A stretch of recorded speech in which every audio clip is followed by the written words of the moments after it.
our regular meeting, but not on a regular day.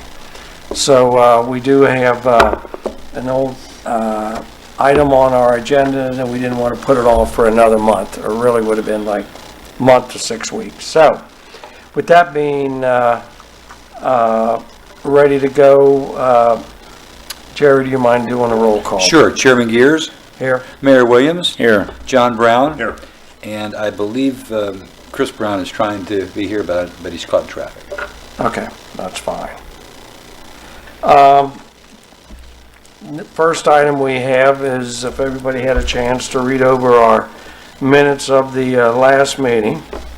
I make a motion the minutes be approved. Okay, and I'll second it as if read and be approved. Do you mind calling the roll, Jerry? Yes. Mayor Williams? Yes. Chairman Gears? Yes. And John Brown? Yes. All passed. All right, thank you. As I said, we have no new business.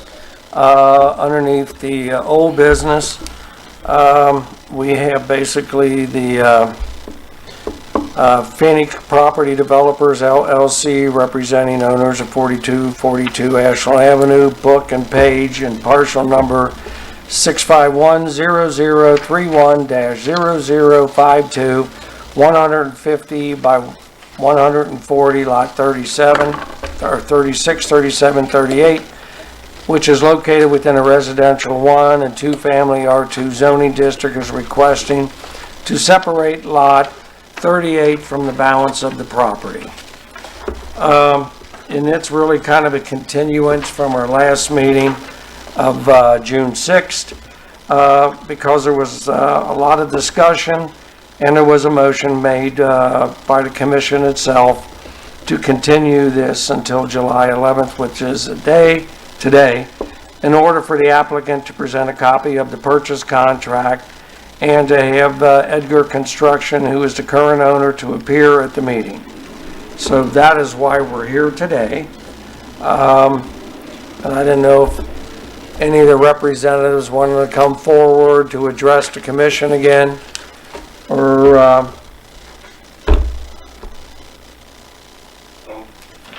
Jonathan, who do you represent? Edgar Construction. Okay. Why don't you come up? yeah, why don't you come up if you don't mind? We said what we needed to last. Yes. Yeah, Name you can and sit there, name and address and who you represent, and we can go right from there.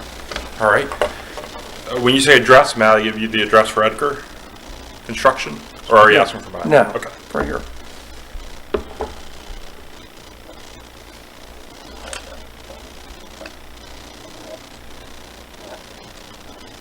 I'm just verifying that I give you the right address.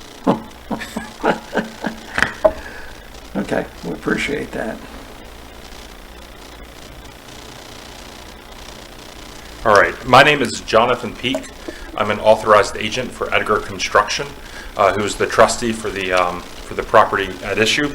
And the address for Edgar Construction is 9468 Town Square Avenue, Cincinnati, Ohio, 45242.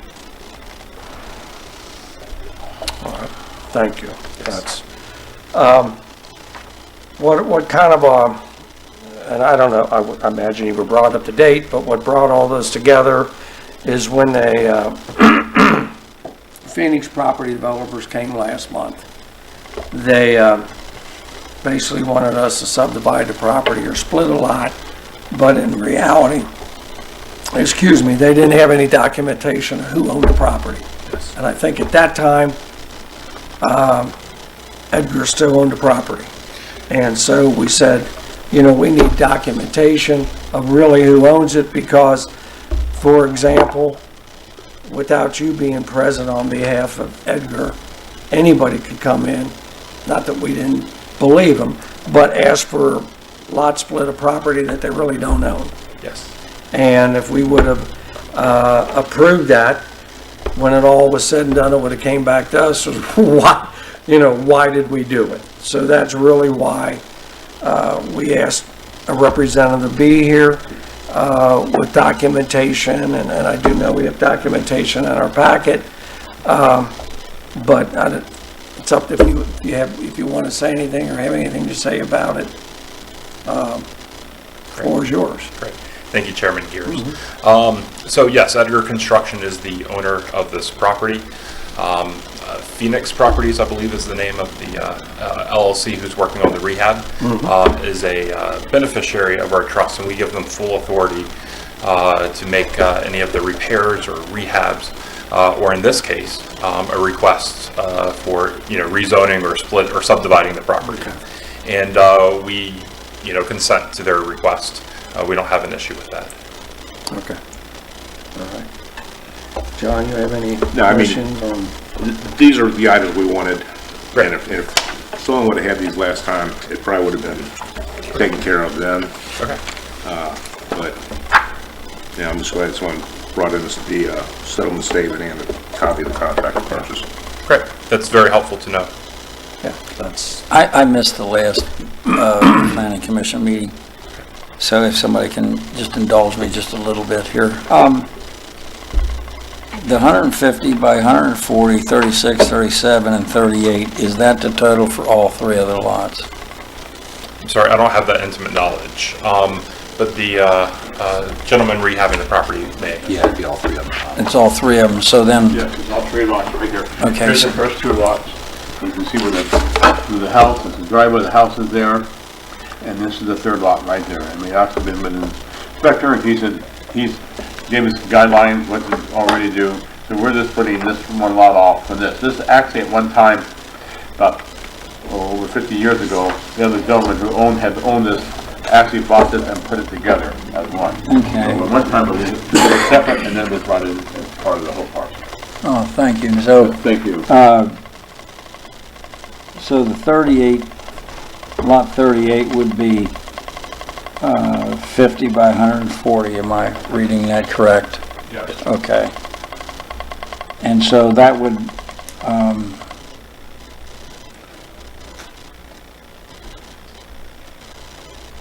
measure up, so whatever you construct on there cannot be too close to the property line, am I correct in assuming that? Correct. Okay. It meets all the setback It requirements. meets all the setback requirement. Now, can I ask one more question? They were talking about design. Has there been anything submitted to what this new structure will look like? No, not yet. No, we haven't anything. They have to do the lot split first, and once they do the lot split, then they would submit for a new house. They haven't submitted any plans yet. but I'm- just, Go ahead, I'm sorry. yeah, go ahead. So I'm guessing that this new structure will conform to surrounding properties. Yes, we will. Matter of fact, I talked to the Mark, who was looking at other property, our other, we'll be redoing the inspection of some of the work we were done. We went next door, we talked to him, and he said, I give you some guidelines. There's some other properties I would love to see you, and he suggested, if you do this, this is what you need to do. Very similar, and that's what we do. We would keep the same, basically I call, similar, I used to call, looking like one of the houses all the way down the block would be the same finish, only that it'd be built now instead of building 100 years.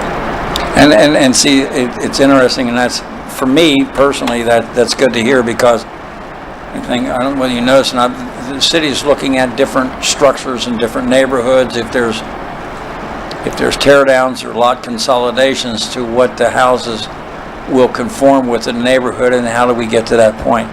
So,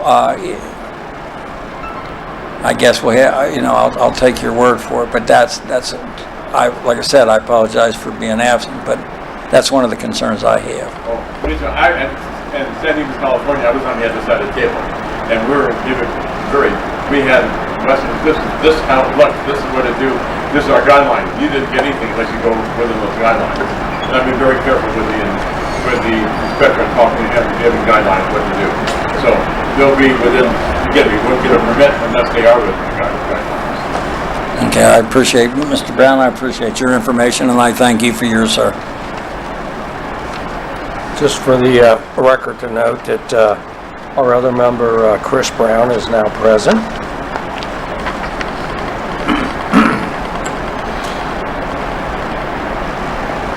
Any other questions, concerns? Chris, what we're talking about right now is a lot split on Ashland. Everything has been presented and looks like it's all in order. So, okay. I don't have. I'd like to make a motion to approve the lot split. Second. All right. Any other discussion on that? Jerry, would you call the roll? Mayor Williams, Yes. Chairman Gears, Yes. John Brown, Yes. Chris Brown. No.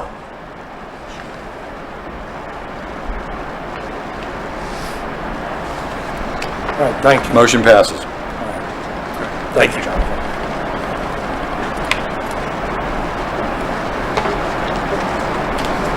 Thank you. You're welcome. Next, we have underneath our old business, which we continued, is our general discussion of the residential design guidelines.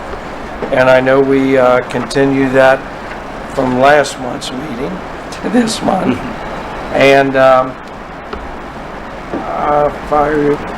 hope everyone got, I saw we had updated residential guidelines, or we talked about, I should say.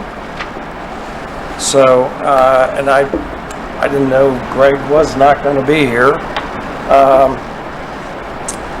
But I did, we did have a citizen or resident come in just not too long ago, and just out of conversation brought 2 pictures of 2 different areas that are over on Michigan Avenue as just examples of how homes can fit in and how they don't fit in. And I can pass those around. The mayor's already seen them, but that's kind of where why in regards we do need some kind of guidelines, because they just sometimes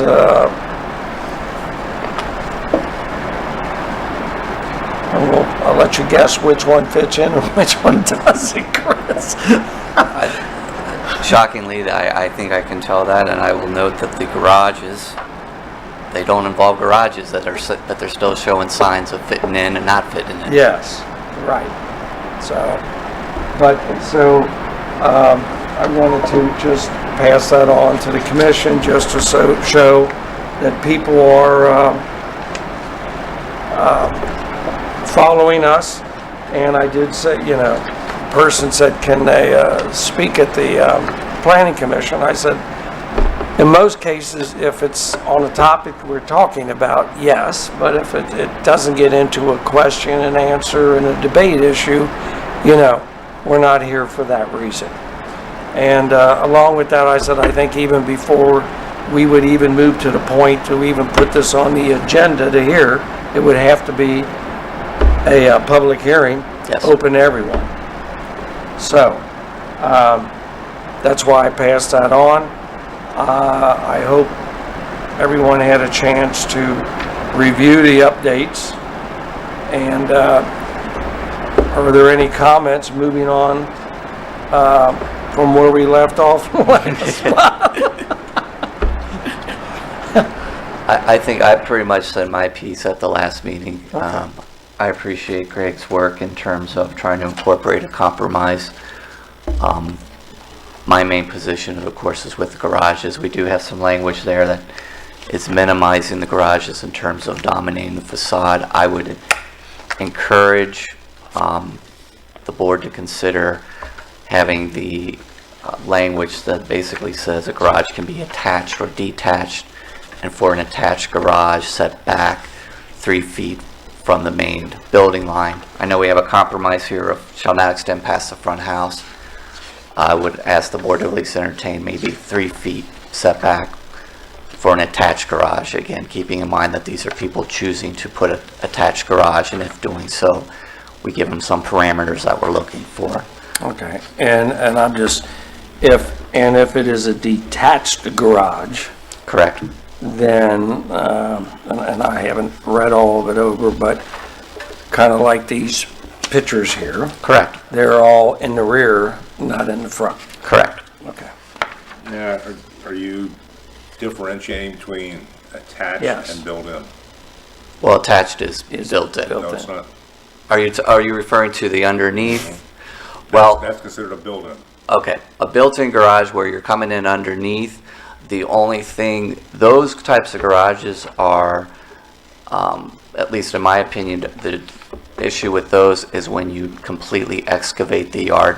If you notice, there's some homes in Oakley where the house has been dug into the hillside and the garage is underneath the building, and it's just a pad, and then the garage, and then the building's up top, so the building's basically on a podium, with the garage being at the podium. In those instances, for the built-in garages, be nice if they kept some of that yard, sort of like what's on Varlman and what was being proposed on Delaware, where the yard is still, part of that is still there. So as you drive by, you still have the built-in garage, but you still have that yard aspect. And a detached garage, we're talking in the backyard. In the backyard, And if it's a corner house, it technically would be the backyard, side yard, correct. With behind the house. correct, behind the house, sort of like on Tilden and Franklin, and Yes, okay. No, it's basically people, I think the garage situation had been figured out in the 20s, and it's sort of just follow your neighbors is the overarching spirit of these laws. Be a good neighbor if you come in to choose to build a new home, primarily by having to tear down an existing home, but there are some situations where there are some buildable lots. But be a good neighbor is generally the spirit of these guidelines. okay. I missed last week. Once again, I apologize. I understand it was very insightful. Yes. So when you say setback, so if the garage is in the front, and so if it sits beside the house, you want it to sit 3 feet back? Correct. Now, all right, so let me ask you this. Can we, what really concerns me is the idea that we could do so much. Could we, and I know it's common sense sometimes is lacking, but if we say it conforms with the neighborhood, can we get into the trap where we add too many restrictions or make it too complicated to where it just bogs it down? Yeah. Because that's going to happen in this city. People are going to start buying and see. I had somebody tell me today, well, they're going to start buying in West Norwood or South, the presidential district, and tear it down. I don't think so. I don't think anybody's going to spend $350,000 and tear a house down. Now, there could be a rocket scientist out there somewhere that would do that. My guess is in other areas where you can buy 2 homes and maybe 2.5, I mean, for that price. And I think that would be the area, that would be my guess as a layman, that the development would happen. So if we say we're going to conform, and most of the houses in the area may not have a garage, so. Correct. You see what I'm saying? Yeah, conforming, it's not a specific standard, because what do you mean by conform? Because different neighborhoods are different. Primarily, Varlman is different than West Norwood, and it's different from the presidential district. And the lots up the northwest section are wider, so it lends itself more to some of these more homes that would be likely to tear down, because sometimes they're single story, sometimes they're not. I think that trying to take out the conformity and just put some standards in place, because it's like when we were discussing the commercial guidelines, we wanted consistency so that a person knows that if they comply with X, Y, and Z, they're going to get their permit, and more importantly, that the person that has to come in next to them has to comply with X, Y, and Z. And as with anything, there is the option for a variance. So if there's something here that's being proposed that doesn't conform, the BZA can hear the variance application. And again, this is only for people who choose to build, and hopefully a builder will come in and get the guidelines before they propose something so they know what to expect and can design accordingly. So I guess we have to walk the fine line where we want people, and I think they will, and I think, Mr. Brown, you've talked about this before as a realtor, things will start to change. This is going to start to pick up here, and it's going to start to change. So how do we do this where the people buying the home or having the home built, plus the homeowners that live there, if you want to come in, you want to build new in Norwood in a conforming thing, you want to conform with the neighborhood, although I said to an individual earlier this morning, there's jerks around that'll just paint their house anything they want because we can't stop them. So I guess what's the recommendation, or what do we think about trying to make it incentivize residential developers to come in, because the way I understand it, there's not that much of a return on residential development as there is on commercial.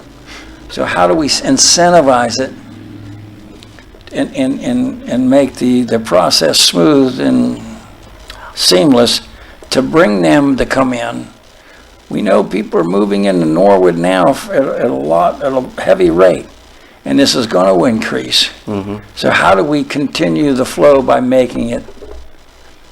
Am I making myself clear? Am I rambling? I think you've touched on the issue of why we really need to do this now. Because by setting the standards now, and by giving the expectations to the builders so that the builders know if you build according to these standards, you'll get the permit. And it also allows the residents to know that what's being built is going to be a good neighbor. It's going to be something, as that citizen presented, I think there's an understanding of, yes, we cannot put Norwood in a bubble and keep everything the way it is. We have to anticipate change, but we can do it on our own terms to say, if you would like to build here, here's our expectations. We welcome that as long as it meets our expectations. And the word will get around. What we don't want to end up is a situation that's going on in Hyde Park and Mount Lookout, where there's just this angst in the neighborhood and they're petitioning councils to put in an interim development, basically shut down all types of residential construction so they can put these design guidelines in place. And ultimately, what we really would like to avoid is getting to the point where the citizens become so concerned. As a person, I lived in Brookline, Massachusetts. You couldn't build a deck without design review. Having design review for residential construction is the worst way to incentivize new builds, because it adds a layer of delay, it adds a layer of anger between neighbors. I think by adopting these guidelines, it's going to provide some certainty to builders, and hopefully there is enough stock that there's sufficient renovations that can occur, and we won't get this wave of tear downs. But it's best to be prepared in the event that at some point we reach a tipping point. And now's the time to do it, where we're not faced with 4 or 5 houses in a room full of angry neighbors saying, what's going on in my neighborhood? I mean, the tear downs are coming. It's inevitable. And also, you want to conform to the neighborhood. So do you tell the people that want to build in the residential district they can't put a ranch in because it's going to be totally out of place? Correct. Which the people 45 and above, they're buying 1 floor plans. Or, I mean, a huge home in the presidential district would look ridiculous on my street or the mayor's street. So, I mean, where do you draw the line on that? Well, that's where I think there are standards here in terms of height. The ranch in the presidential district that is a key example of not conforming to the neighborhood. And again, we're looking at people making choices. So it's not like we're forcing that person who wants a ranch to buy a lot or a home in the presidential district to tear down to build a ranch. All of this is voluntary. Somebody has chosen to build a new home in Norwood. And what we're saying is, if you would like to build a new home in Norwood, you have to comply with certain standards. There are, I believe, let me find the language.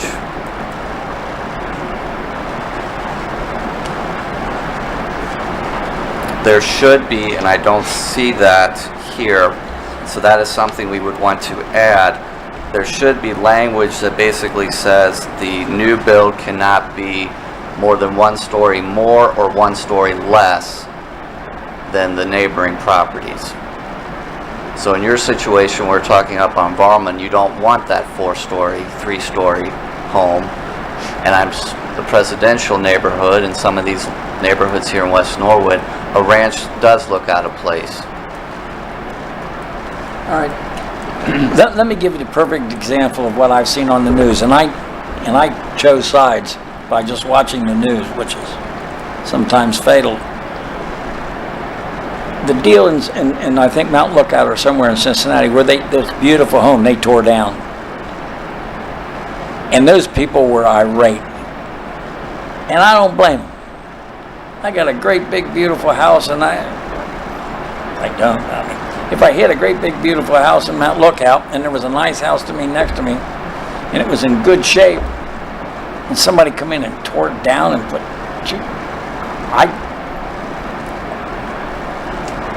so I automatically, at that point, that was the extreme, and I sided with the neighbors. But on the other hand, they couldn't deny the permit to tear it down, but yet they have to get a permit to build. So, and if they don't get the permit to build, so we've basically, from what I understand, they tore down a house for, and there it is. I don't know what the solution is, but there's some way we got to work this out, because I sided with those people over there.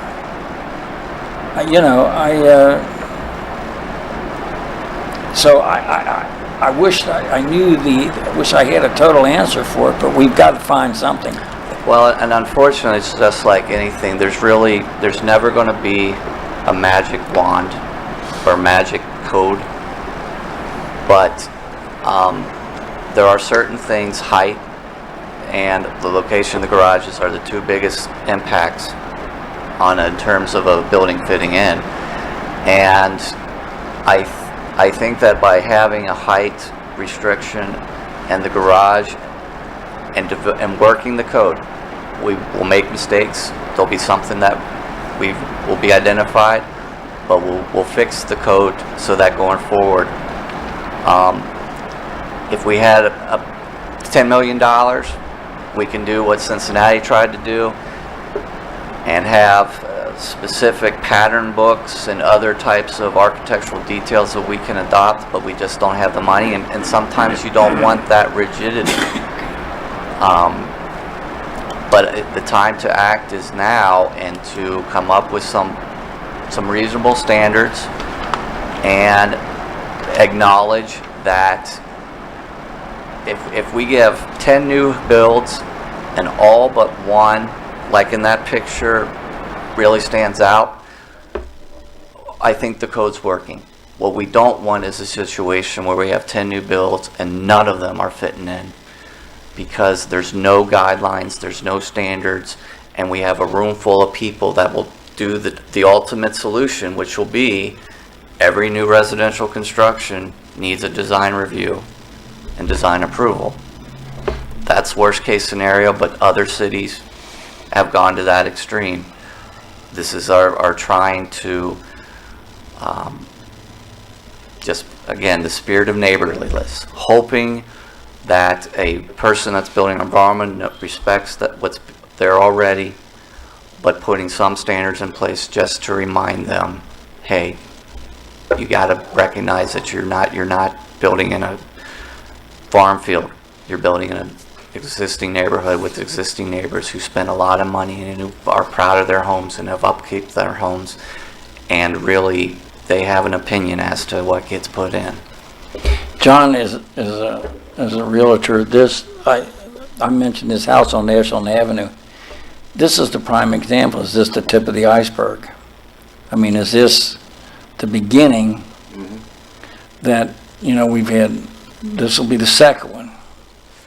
And so this is the tip of the iceberg. And I very seldom in my time you see, over a short period of time, 2 lot splits, new homes and stuff like that going on. So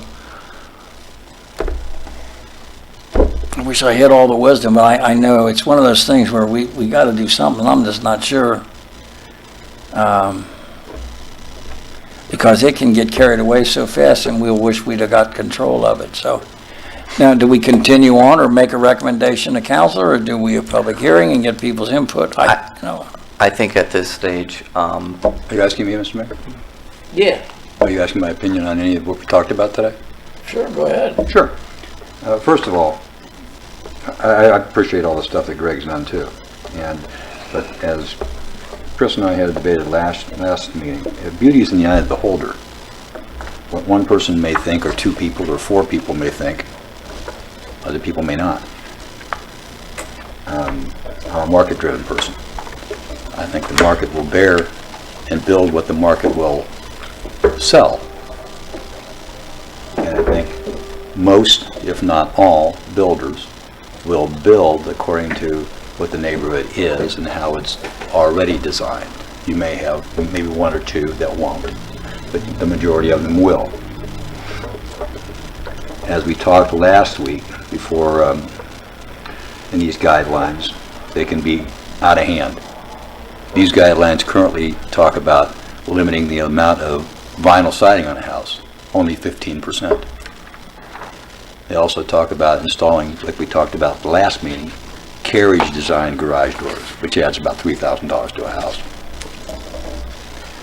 The discussion was also at the last meeting, well, we did design standards for commercial buildings, and that's true, but there's a big difference between doing design standards on commercial buildings when you have businesses paying the rent versus individuals trying to buy a home. Everything you add on to here is going to make this house more expensive. Also, I've seen over time, we talked about, well, being a good neighbor. I've heard that several times today. Being a good neighbor, this will make it being a good neighbor. And I've also heard talking about, well, there's nothing prohibits somebody from painting their house pink. Well, so if somebody they put all these standards in, somebody wants to paint their house pink right next to it. Is that being a good neighbor? The next thing will be, you're going to have design standards and you're going to have design committees for each neighborhood. I've seen it happen before.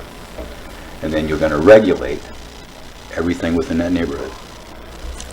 That's my saying on this. I don't think the garage is a good idea. Restricting the garages like Mr. Brown wants to do. That should be market driven. There's nothing that shows that putting the house or the garage back 3 feet makes a big difference in regards to, except the personal look of what somebody's trying to drive home. I just think that the more restrictions you put on this, and also we talked about height restrictions. The height restrictions are already set for residential properties, but now we're talking about, well, we don't want to let them really go to that height. We want to reduce that by a story. So you can't have a ranch right next to a 2-story. That's what he's talking about. So in other words, in your neighborhood, somebody once has a 2-story house, well, they can't put a ranch next to that. They'll outlaw that. Won't be permitted. Those are the things I think we really have to consider. I have 2 stories and ranches in my neighborhood, and I also have garages that sit in front of the homes, and they're expensive houses. But what he's asking for is to prohibit that. And I think it should be market driven. Just like we did for commercial. Yes, like I said, we did put those guidelines on. But before we put the guidelines on, we were still having a lot of people coming in. and building a lot of new things in town. There's a big difference between commercial and somebody individually trying to buy a home. Okay, let me run this by you. Let me tell you what I think is the difference from what you said. And this is no disrespect. Your house was probably built in a cornfield. There's a development. Now, Yeah. you don't have corn coming up, you're not a farmer, and I'm No. not accusing you of that. No. But that house was built in a cornfield. What we're talking about, I have a new house. It was built in '63. Yeah. Okay, so it's different. When if you look where I live, the area I live, Hank Lehman built this. It was like, not cookie cutter, they put a little wood here, a little bit, changed it, and I had the basic model, walk in, 3-bedroom, you know. Of course, I kept adding on to it, but, so it's a different situation than, we have so many different types of architecture here. Just so many different types. In its character. And for me, I want to try to figure out a way to amicably not lose our character. Right. We are not Fairfax. We are not Blue Ash. We are none of those places where these homes were built. Basically, I drive out 50 and it's a cornfield and there's little trees out there where they cut down everything, and this house is sticking right out in the middle of the desert. And they plant little trees, and by the time those trees are grown, that house is gone.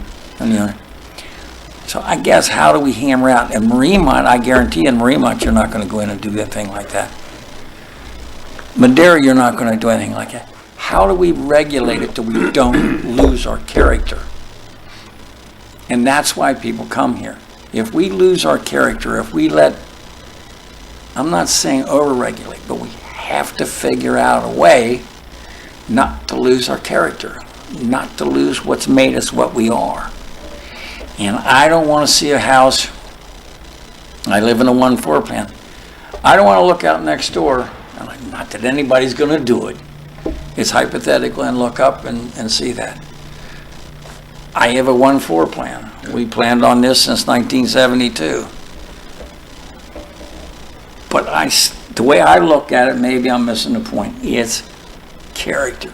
How do we maintain our character? How do we not lose that? There's houses, I don't know, what's it called over in Carthage, where they built these newer houses over there? City Rama? Is that what it is? And you drive down the street, and you know what it reminds me of? It reminds me of the old Sears houses, you know? It's a cute little neighborhood. And I think it's affordable. That's what I'm talking about. I don't want a big barn next to me. But I think these houses like over there are neat. And I think they fit in a lot of neighborhoods. They wouldn't fit in your neighborhood, and they wouldn't fit in my neighborhood. And chances are they wouldn't fit in your neighborhood. So, am I rambling too much? That's what I mean by character. That little neighborhood over there has character. It's different. And everybody bought there when they built that, they knew what they was going to build. They was all going to look similar and yet different. Not cookie cutter, but similar, but yet different. That's character. That's what I'm looking for. Well, I don't necessarily disagree with you, Mayor. You know, the old saying is, in order to know where you're going, you got to know where you came from. But again, I see this morphing into, as I've told Mr. Brown before, I started out years ago, in the 1980s, sitting in a meeting with a builder. This community I worked for was going to adopt a building code. The building code was about that thick at that time. And that builder was right. He says that will be the smallest you will ever see that code. That code now has 2 volumes to it. This is what's going to happen. Mr. Brown won't tell you that. What's going to happen on this is I'll be gone, you'll be gone, but these guidelines, Perish the these thought. guidelines will never shrink. They'll continue to grow, and they'll grow and grow and grow and be more restrictive. And that's fine if that's what the community wants, but I'm just pointing that out so everybody understands. I don't have a vote, but you pay me for my opinion, you pay me for my professionalism. And that's what I think the market will bear what that neighborhood will let it bear. And to put other things on there, like restricting the amount of vinyl on a house, requiring certain windows. The only thing that's missing in those is the paint color. That would be next. Pretty soon you won't be able to use asphalt. You have to put concrete. There'll be a lot of different things. I've seen it morph and grow.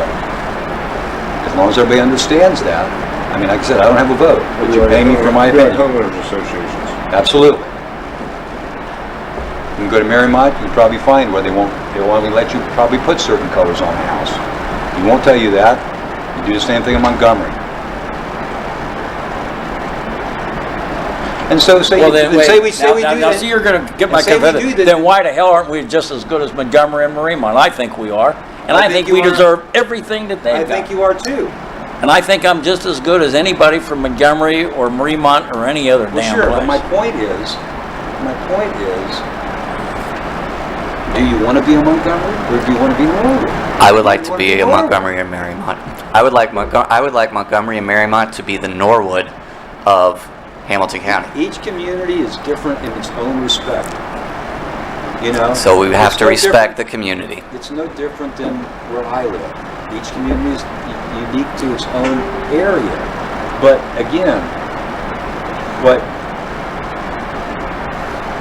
in regards to like a personal character of what you want on a garage, doesn't mean that's what the market would bear. It's what you want. You say we. I asked you that before in the last meeting. We. Well, who's we? You and Greg. Okay? Nobody's done a market study on this stuff. Why don't you go to the Home Builders Association? That would be my first recommendation to you. Is go to the Home Builders Association and find out what the market bears. I don't want to see an argument break out here, Joe. You know my belief. I don't want us to start any trouble. I'll tell you what. I think this is critical, and I think we ought to consider, because you're not going to change his mind. He's not going to change your mind. I want to see Norwood keep its character. Is it too far-fetched to invite builders, invite realtors, invite residents to come in and at least voice their opinion? It's not unreasonable. I would encourage the board, we have to make a recommendation to council, and I think that the standards, again, there's a key element missing in terms of the height that needs to be incorporated into the standards, and there are language that our other communities are using, multiple communities, more restrictive, less restrictive than Norwood, but that achieve the same aim. I would encourage the board, when we do set the hearing, to make the recommendation to council that we reach out and invite the realtors and the builders. We've been discussing this now for a little over, 3 months. It's been on Norwood Community Television, so there is at least chatter out there, and we've already had a resident that's voiced their opinion. So it's appropriate to invite them and to hear what they have to say. But at the same time, I want to reiterate, and I think you, Mayor, had hit the point on the head. This is existing neighborhoods. When we bought our homes, we knew what we were buying because we knew the neighborhood we were buying into.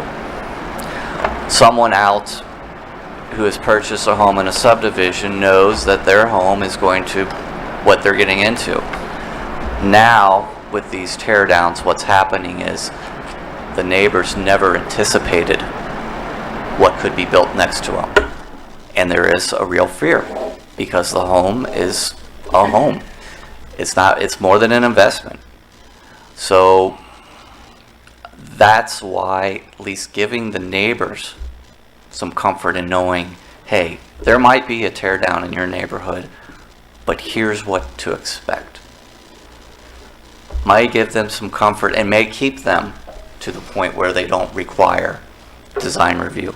So is this sort of like we did before when we changed the zoning on Montgomery Road? And we said, okay, we're not gonna permit this, we're not gonna permit that, we're not gonna permit this. And if so, somebody comes in and wants to put $500,000 into a corner, they don't have to worry about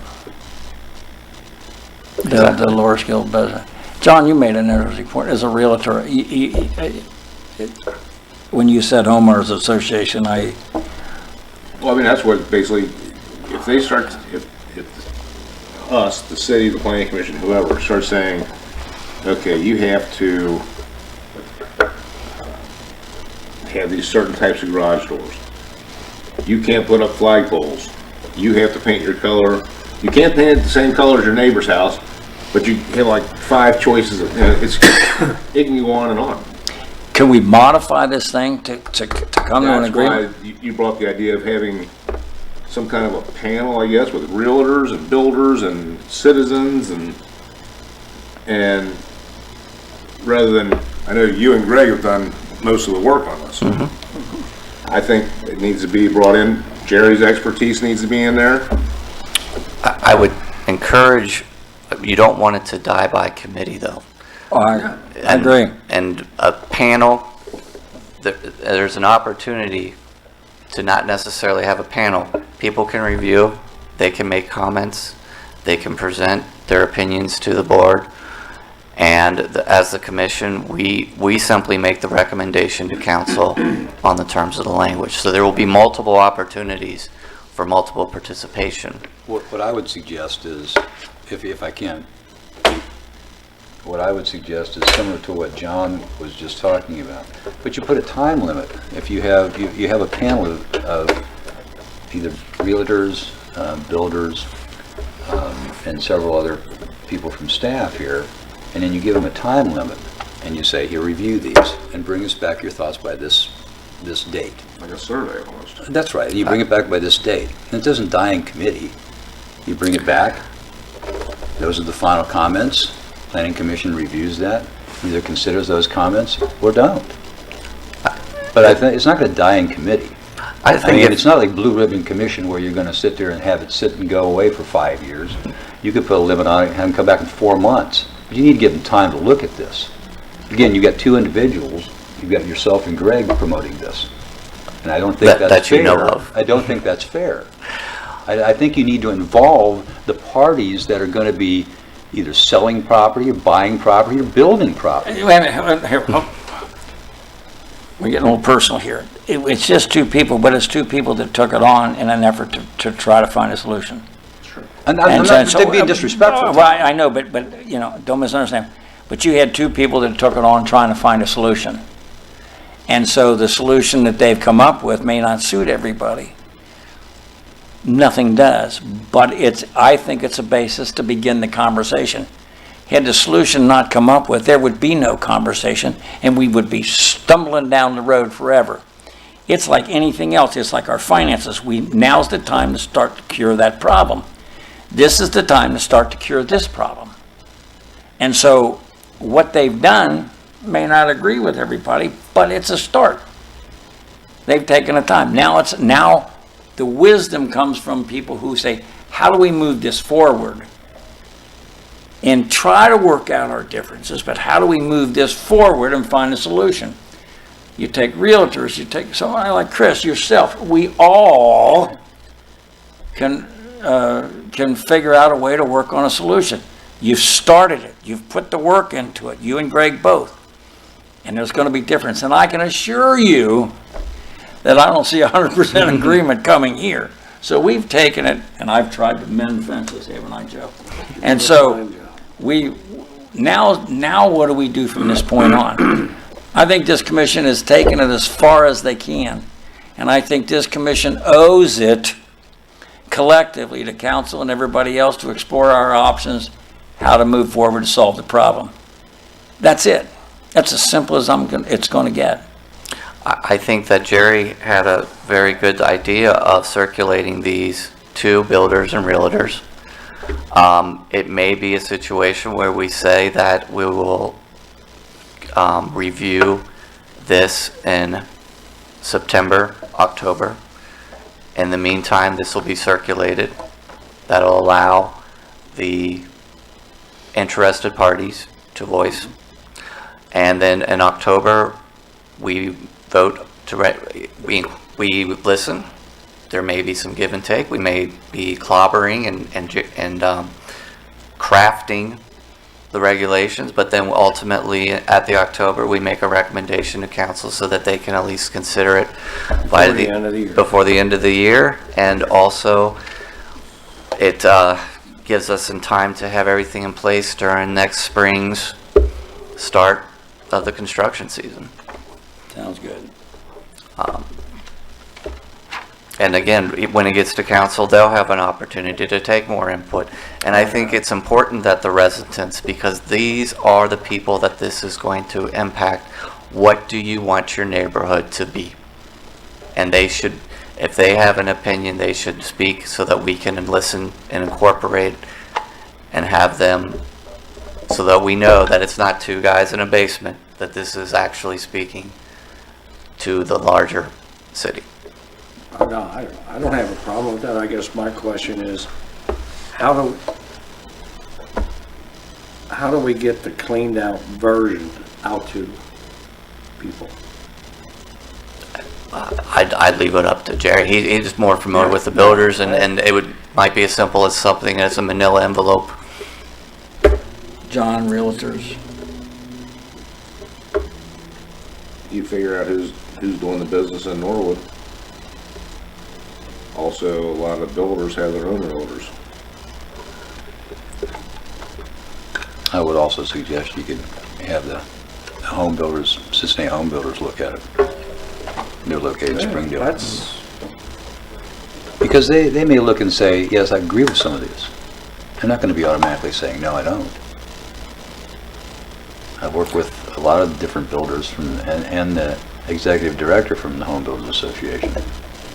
That's like you also, some of these builders, they build the McMansions, 900,000, 7-bedroom, where you need 3 air conditioners. That's not going to happen here. No. Well, that's awful disappointing. But there's an area, like, you're exactly right, John. We have another community that I work with, which is over in Newtown. We have Brookstone Homes. And they're building exactly what you're talking about, Tom, in regards to the kind that you used to see in the 20s, 30s, and 40s. That's the design of the houses over there. They built 8 of them. And they put like they didn't have to. It was market driven. They didn't have to. But they had a bunch of road cuts they could have put out in the front, but they put a private drive on the back. And they put the garages, they're attached to the home, but the private drive's behind all of that, and they can just enter from the back. You don't see it. But again, that was market driven. They didn't have to do that. So there are those builders that do have that consideration. And those builders won't have any issues with the design codes, because there's about 1,000 house plans that anybody would want to see. I mean, we even have an example on Michigan Avenue. People know what they see. And I think that what will really upset the builders is if we go to design review boards, because they don't know what they have to do to get the permit. Well, and look how you did it on Grove, okay? People say they like the ones on Grove. I've had people tell me, I don't like that. But I've had majority of people say they do. Mm-hmm. And there's nothing unusual with that design of that house. No, it can be done. There's clever architects. I think that as a homeowner, if I know what is going to be built next to me, I'm more comfortable. I know that there was a vacant lot on Ashland that somebody bought next to it because they didn't want somebody building on it. So design, don't think of rules as this thing that's really going to be a burden, it's only going to be a burden on those that aren't going to follow it, and maybe those individuals just simply don't belong. If there is a market here in Norwood, they'll find a way to comply with the rules because they want to build in Norwood. And I think they would appreciate not having the pitchfork carrying crowds, having the consistency, having to know that the city understands that they're going to build something that we'll like. That, I think, is just as important and can be built into these rules so that everyone can benefit. And if I will tell you, these could expand to include other stuff that we haven't even thought of.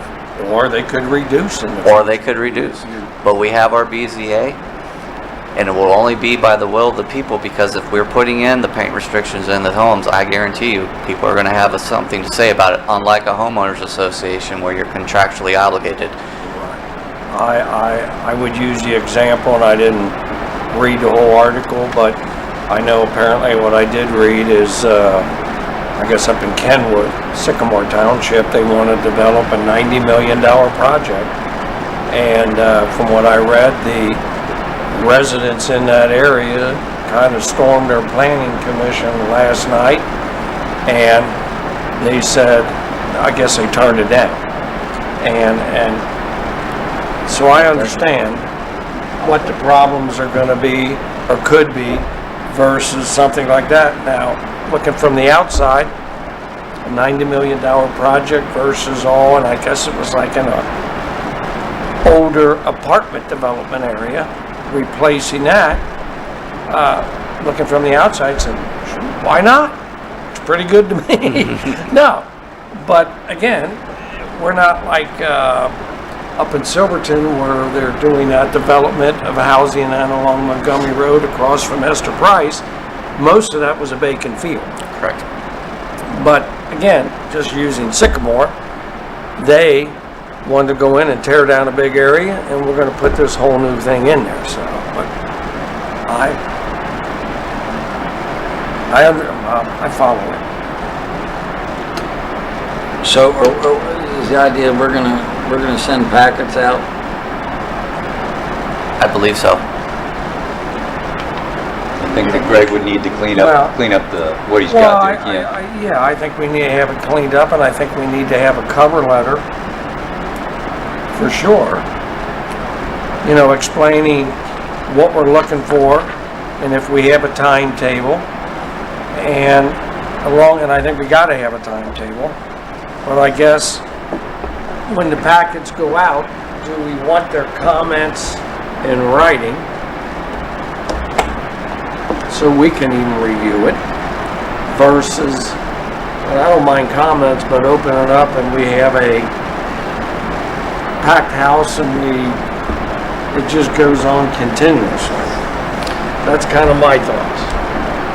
Well, one thing that I'm always been confused by is when we get all these things from Greg, you know, pictures. Yeah. It's all South Norwood. Every house appears.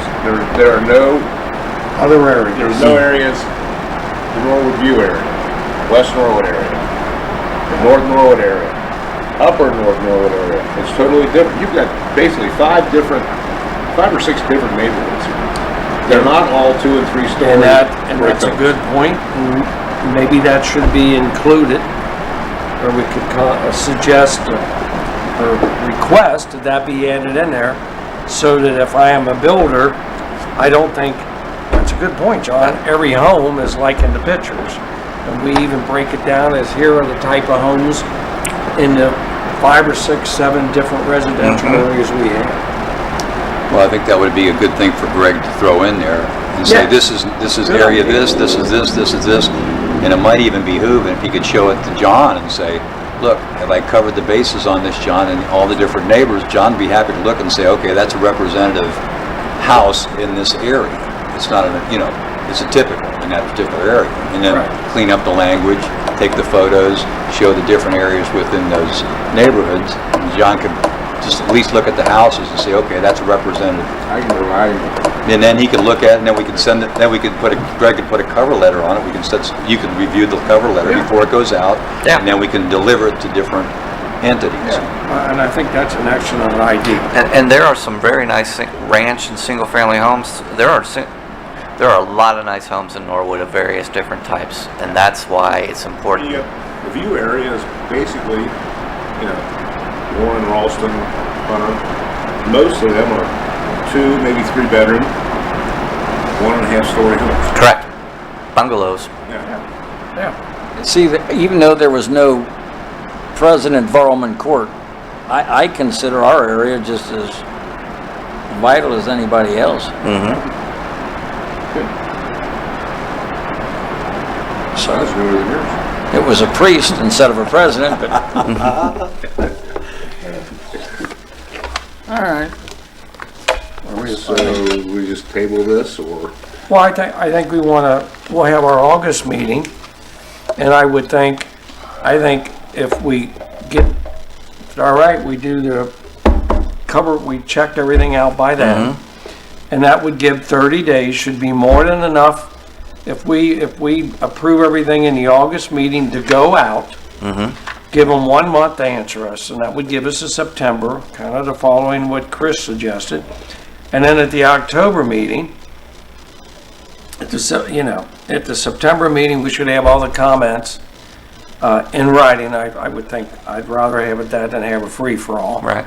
And then that would give us from September to October to figure out or go over the comments. And if we've got to have a special meeting, we'll have a special meeting to discuss it all. It might be beneficial at the October meeting to hold it at night. That way, if residents would like to voice, Couldn't agree more. Or even Saturday. Yes, I couldn't agree more. Saturday in October is kind of problematic. You get less people, especially if Ohio State or UC is playing. Oh. Football. College football. Ohio State. Now, does that sound acceptable? All right. Great idea. Will you, Jerry, contact, or Chris, do you want to talk to Greg? It doesn't matter to me, whomever, or both. We can both. That's fine, if you don't mind. It'd be a nice joint project. No, I think it's good ideas, and I do think we're moving forward. And again, and I understand kind of the market-driven, and don't get me wrong, but we'll see what the other builders and that have to say. Because, again, I look at these two, and we aren't going to have that many, hopefully. Hopefully, but if the market says, well, we can just put a 2x4 shanty up, and I'm exaggerating, then I think we have to have the safeguard as well. No, we don't want a shanty. Then don't build. I'd rather see the lot empty or have another person buy the home and move into it. Or homes. So, that's my. I think that that's generally the idea, and I think that, Mayor, you are correct. Character. Yes. I think there is the understanding. It's not meant to be a burden on anybody. No. It's just meant to express our expectations now, so that we don't have to have people saying, well, how come you let that happen? Okay. All right. Do we need a vote on that? Committee? Yeah, it's just a Commissioner. discussion. Huh? We still have a discussion.